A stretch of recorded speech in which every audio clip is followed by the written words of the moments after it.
So a little update on this Jotul F118CB wood stove. I bought it cheap about 3 years ago. I took it all apart, kind of got it rebuilt and spruced up and running again. And at that time I took and replaced the top baffle that's in here with a two-piece baffle right here.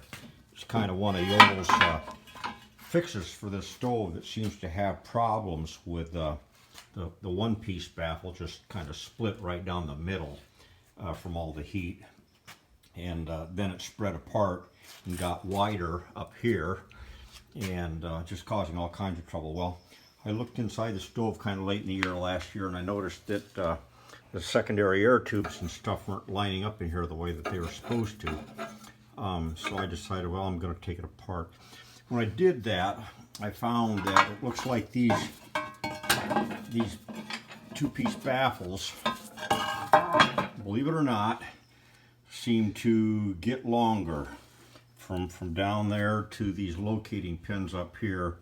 They seem to have grown, and I think it's just all the heat that goes on in the stove. And if you can look down there, you can see that that's not really straight anymore, and it was when I put it in. I know that one, you can see the curve in it, so it's getting a bow in it, kind of like this, from all the heat that goes on. But one thing that I found was that the distance from the back of the two-piece baffle up to the cast iron locating pins had gotten longer by about 1/4 of an inch, and what that did was that forced this cross tube up and out of the nest of these side tubes. And I thought about how to fix this. How do I make it work? And what I decided to do was I took this, I've already got this one done, this right side secondary air tube.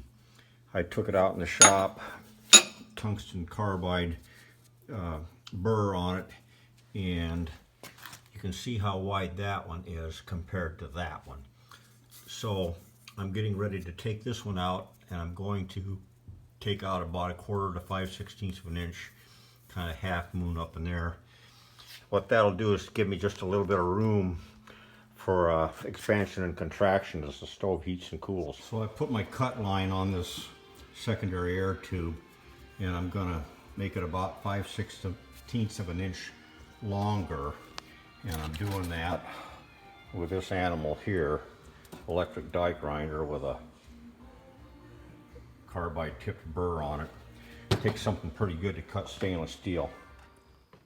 Okay, so I went ahead and made both of those nests a little bit longer that way, and what that'll now do is give this cross tube that supports the baffles some room to move.